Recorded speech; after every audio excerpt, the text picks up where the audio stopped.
ആകാശവാണി.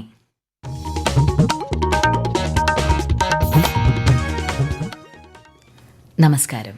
പ്രാദേശിക വാർത്തകൾ വായിക്കുന്നത് സീന ആന്റണി. പ്രധാന വാർത്തകൾ.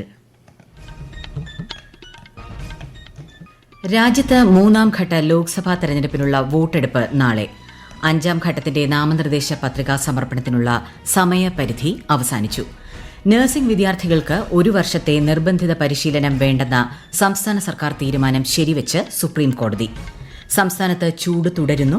വിവിധ ജില്ലകളിൽ മഞ്ഞ ജാഗ്രത. പാലക്കാട് ജില്ലയിലെ നിയന്ത്രണം മറ്റന്നാൾ വരെ തുടരും. ഊട്ടി കൊടൈക്കനാൽ യാത്രയ്ക്ക് ഏർപ്പെടുത്തിയ നിയന്ത്രണം നാളെ മുതൽ. പ്രവേശനത്തിന് ഇ-പാസ് നിർബന്ധം. IPL ക്രിക്കറ്റിൽ ഇന്ന് മുംബൈ ഇന്ത്യൻസ് സൺറൈസേഴ്സ് ഹൈദരാബാദ് പോരാട്ടം.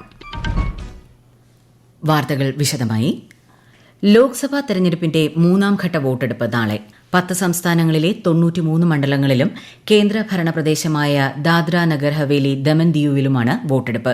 അതേസമയം ഈ മാസം 13-ന് 4ാം ഘട്ടത്തിൽ തെരഞ്ഞെടുപ്പ് നടക്കുന്ന മണ്ഡലങ്ങളിൽ വോട്ടെടുപ്പിനുള്ള ഒരുക്കങ്ങൾ പുരോഗമിക്കുകയാണ്. ആന്ധ്രാപ്രദേശ്, തെലങ്കാന, ബീഹാർ, മധ്യപ്രദേശ് തുടങ്ങിയ 9 സംസ്ഥാനങ്ങളിലെയും ജമ്മു കശ്മീരിലെയും 96 മണ്ഡലങ്ങളിലാണ് 4ാം ഘട്ടത്തിൽ വോട്ടെടുപ്പ് നടക്കുക. 5ാം ഘട്ട ലോക്സഭാ തെരഞ്ഞെടുപ്പിന്റെ നാമനിർദ്ദേശ പത്രിക പിൻവലിക്കാനുള്ള സമയപരിധി ഇന്ന് അവസാനിച്ചു. ബീഹാർ, ഝാർഖണ്ഡ്, മഹാരാഷ്ട്ര, ഒഡീഷ, ഉത്തർപ്രദേശ്, പശ്ചിമബംഗാൾ, ജമ്മുകശ്മീർ, ലഡാക്ക് എന്നിവിടങ്ങളിലെ 49 മണ്ഡലങ്ങളാണ് 5ാം ഘട്ടത്തിൽ വിധിയെഴുതുന്നത്. ഈ മാസം 20-നാണ് 5ാം ഘട്ട വോട്ടെടുപ്പ്. ലോക്സഭാ തെരഞ്ഞെടുപ്പിന്റെ 7ാമത്തെയും അവസാനത്തെയും ഘട്ട തെരഞ്ഞെടുപ്പ് വിജ്ഞാപനം നാളെ പുറപ്പെടുവിക്കും. 7 സംസ്ഥാനങ്ങളിലെയും ഒരു കേന്ദ്രഭരണ പ്രദേശത്തെയും 57 ലോക്സഭാ സീറ്റുകളിലേക്കാണ് ഈ ഘട്ടത്തിൽ വോട്ടെടുപ്പ് നടക്കുന്നത്. ഉത്തർപ്രദേശിലും പഞ്ചാബിലും 13 വീതവും, പശ്ചിമബംഗാളിൽ 9-ഉം, ബീഹാറിൽ 8-ഉം, ഒഡീഷയിൽ 6-ഉം, ഹിമാചൽ പ്രദേശിൽ 4-ഉം, ഝാർഖണ്ഡിലെ 3-ഉം, കേന്ദ്രഭരണ പ്രദേശമായ ചണ്ഡിഗഡിലെ 1 സീറ്റിലുമാണ് ഈ ഘട്ടത്തിൽ വോട്ടെടുപ്പ് നടക്കുന്നത്. ഈ മാസം 14 വരെ നാമനിർദ്ദേശ പത്രിക സമർപ്പിക്കാം. ജൂൺ 1-നാണ് 7ാം ഘട്ട വോട്ടെടുപ്പ്. നഴ്സിംഗ് പഠനം കഴിഞ്ഞ വിദ്യാർത്ഥികൾക്ക് 1 വർഷത്തെ നിർബന്ധിത പരിശീലനം വേണ്ട എന്ന സംസ്ഥാന സർക്കാർ തീരുമാനം സുപ്രീംകോടതി ശരിവച്ചു. 4 വർഷത്തെ പഠനത്തിനിടയിൽ 6 മാസം പരിശീലനം ലഭിക്കുന്നുണ്ടെന്ന് കോടതി നിരീക്ഷിച്ചു. സർക്കാർ തീരുമാനം ചോദ്യം ചെയ്ത് സ്വകാര്യ ആശുപത്രികൾ സമർപ്പിച്ച ഹർജിയാണ് കോടതി തള്ളിയത്. സുപ്രീം കോടതി ബാർ അസോസിയേഷന്റെ നിർവാഹക സമിതിയിൽ സ്ത്രീകൾക്ക് കുറഞ്ഞത് 1/3 സീറ്റ് സംവരണം ചെയ്യാൻ നിർദ്ദേശിച്ച ഉത്തരവ് പരീക്ഷണാടിസ്ഥാനത്തിലെന്ന് സുപ്രീം കോടതി. പരിഷ്കാരങ്ങൾ നടപ്പിലാക്കുന്നതിൽ എന്തെങ്കിലും ബുദ്ധിമുട്ടുകൾ നേരിട്ടാൽ കോടതിയെ അറിയിക്കണമെന്നും സുപ്രീം കോടതി ഇന്ന് വ്യക്തമാക്കി. 2024 മെയ് 16-ന് നടക്കുന്ന തെരഞ്ഞെടുപ്പിലും ഈ സംവരണം ബാധകമാക്കുമെന്ന് ജസ്റ്റിസുമാരായ സൂര്യകാന്ത്, KV വിശ്വനാഥൻ എന്നിവരുടെ ബെഞ്ച് മെയ് 2-ന് പുറപ്പെടുവിച്ച ഉത്തരവിൽ വ്യക്തമാക്കിയിരുന്നു.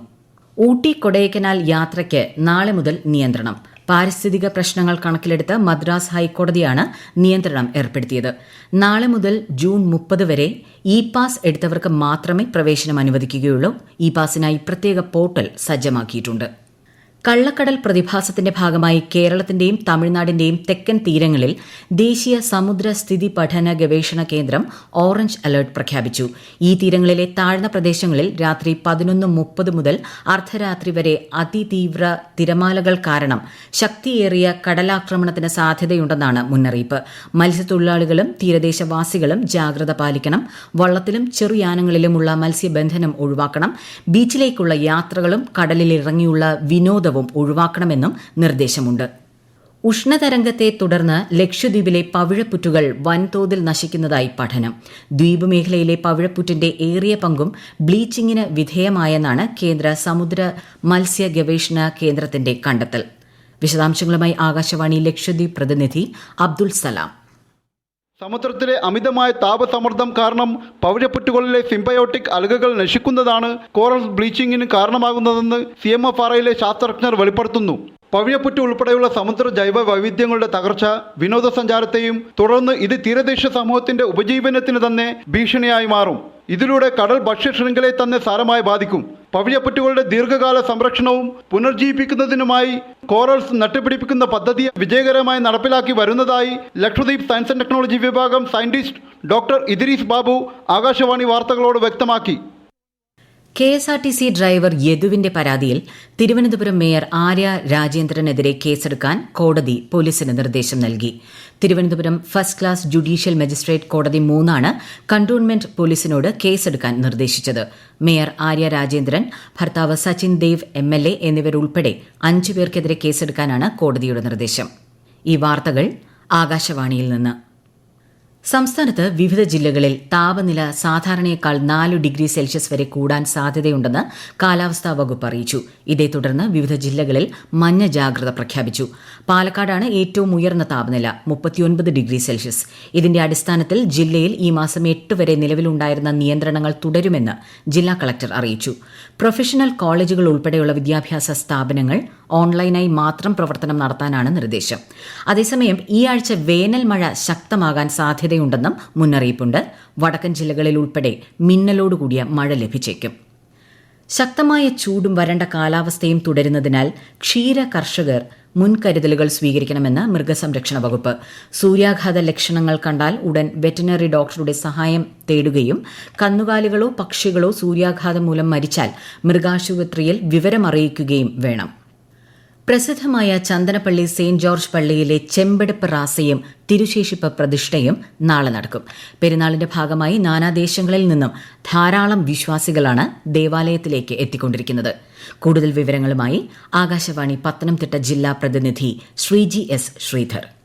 വിശുദ്ധ ഗീവർഗീസ് സഹദായുടെ നാമത്തിലുള്ള മലങ്കര കത്തോലിക്ക സഭയിലെ പ്രമുഖ തീർത്ഥാടന ദേവാലയമായ ചന്ദനപ്പള്ളി സെന്റ് ജോർജ് പള്ളിയിലെ തിരുനാളിനോടനുബന്ധിച്ച് പ്രസിദ്ധമായ ചെമ്പെടുപ്പ് റാസയും തിരുശേഷിപ്പ് പ്രതിഷ്ഠയും നാളെ നടക്കും. കസാഖിസ്ഥാനിൽ നിന്ന് കൊണ്ടുവന്ന തിരുശേഷിപ്പ് നാളെ രാവിലെ 9 സഭാതലവൻ കർദിനാൾ ക്ലീമിസ് കത്തോലിക്ക ബാവയുടെ മുഖ്യ കാർമ്മികത്വത്തിൽ ദേവാലയത്തിലെ ആൾത്താരയ്ക്ക് സമീപം പ്രതിഷ്ഠിക്കും. കൊടിയിറക്ക് ദിനമായ ഈ മാസം 12 വരെ മദ്ഹബായ്ക്ക് സമീപം സ്ഥാപിച്ച രൂപക്കൂട്ടിൽ വിശ്വാസികൾക്ക് കണ്ടുവണങ്ങാനുള്ള അവസരം ഉണ്ടാകും. വൈകിട്ട് പുരുഷന്മാരുടെയും സ്ത്രീകളുടെയും ചെമ്പെടുപ്പ് പ്രത്യേകമായി നടക്കും. IPL ക്രിക്കറ്റിൽ ഇന്ന് മുംബൈ ഇന്ത്യൻസ് സൺറൈസേഴ്സ് ഹൈദരാബാദിനെ നേരിടും. മുംബൈയിലെ വാങ്കഡെ സ്റ്റേഡിയത്തിൽ രാത്രി 7:30 മത്സരം. ഇന്ത്യയുടെ പുരുഷ വനിതാ ടീമുകൾ 4x400 മീറ്റർ റിലേയിൽ പാരീസ് ഒളിമ്പിക്സിന് യോഗ്യത നേടി. ബഹാമാസിൽ നടന്ന ലോക അത്ലറ്റിക്സ് റിലേയിൽ ഹീറ്റ്സിന്റെ 2ാം റൌണ്ടിൽ 2ാം സ്ഥാനത്തെത്തിയതോടെയാണ് ഇരു ടീമും ഒളിമ്പിക്സിൽ സീറ്റ് ഉറപ്പിച്ചത്. മലയാളികളായ മുഹമ്മദ് അനസ്, യഹിയ, അമോദ് ജേക്കബ്, മുഹമ്മദ് അജ്മൽ എന്നിവർക്ക് പുറമെ ആരോഗ്യ രാജീവ് ആണ് പുരുഷ ടീമിലെ അംഗങ്ങൾ. രൂപാൽ ചൌധരി, MR പൂവമ്മ, ജ്യോതിക ശ്രീദണ്ഡി, ശുഭ വെങ്കടേശൻ എന്നിവരടങ്ങുന്നതാണ് വനിതാ ടീം. ഇന്ത്യ ബംഗ്ലാദേശ് വനിതാ 2020 ക്രിക്കറ്റ് പരമ്പരയിലെ 4ാം മത്സരത്തിൽ ബംഗ്ലാദേശിന് 123 റൺസ് വിജയലക്ഷ്യം. ടോസ് നേടിയ ബംഗ്ലാദേശ് ഇന്ത്യയെ ബാറ്റിംഗിന് അയക്കുകയായിരുന്നു. മഴയെ തുടർന്ന് 5ാം ഓവറിന് ശേഷം കളി നിർത്തിവെച്ചെങ്കിലും പിന്നീട് 14 ഓവറായി വെട്ടിക്കുറച്ച് മത്സരം പുനരാരംഭിച്ചു. ബംഗ്ലാദേശിലെ സിൽഹെറ്റ് സ്റ്റേഡിയത്തിലാണ് മത്സരം. 5 മത്സര പരമ്പരയിൽ ആദ്യ 3 മത്സരങ്ങളും ജയിച്ച ഇന്ത്യ പരമ്പര ഇതിനോടകം സ്വന്തമാക്കിയിട്ടുണ്ട്. ചലച്ചിത്ര സംവിധായകനും തിരക്കഥാകൃത്തുമായ ഹരികുമാർ അന്തരിച്ചു. അർബുദ രോഗം ബാധിച്ചതിനെ തുടർന്ന് ചികിത്സയിലായിരുന്നു. തിരുവനന്തപുരത്തെ സ്വകാര്യ ആശുപത്രിയിലായിരുന്നു അന്ത്യം. 1981 പുറത്തിറങ്ങിയ ആമ്പൽ പൂവാണ് ആദ്യ ചിത്രം. ദേശീയ ചലച്ചിത്ര പുരസ്കാര ജൂറിയിൽ അംഗമായും പ്രവർത്തിച്ചിട്ടുണ്ട്. പ്രധാന വാർത്തകൾ വീണ്ടും. രാജ്യത്ത് 3ാം ഘട്ട ലോക്സഭാ തെരഞ്ഞെടുപ്പിനുള്ള വോട്ടെടുപ്പ് നാളെ. 5ാം ഘട്ടത്തിന്റെ നാമനിർദ്ദേശ പത്രികാ സമർപ്പണത്തിനുള്ള സമയപരിധി അവസാനിച്ചു. നഴ്സിംഗ് വിദ്യാർത്ഥികൾക്ക് 1 വർഷത്തെ നിർബന്ധിത പരിശീലനം വേണ്ട എന്ന സംസ്ഥാന സർക്കാർ തീരുമാനം ശരിവെച്ച് സുപ്രീം കോടതി. സംസ്ഥാനത്ത് ചൂട് തുടരുന്നു. വിവിധ ജില്ലകളിൽ മഞ്ഞ ജാഗ്രത. പാലക്കാട് ജില്ലയിലെ നിയന്ത്രണം മറ്റന്നാൾ വരെ തുടരും. ഊട്ടി കൊടൈക്കനാൽ യാത്രയ്ക്ക് ഏർപ്പെടുത്തിയ നിയന്ത്രണം നാളെ മുതൽ പ്രാബല്യത്തിൽ. പ്രവേശനത്തിന് ഇ-പാസ് നിർബന്ധം. IPL ക്രിക്കറ്റിൽ ഇന്ന് മുംബൈ ഇന്ത്യൻസ് സൺറൈസേഴ്സ് ഹൈദരാബാദ് പോരാട്ടം. പ്രാദേശിക വാർത്തകൾ കഴിഞ്ഞു. അടുത്ത വാർത്താ പ്രക്ഷേപണം രാത്രി 7:25.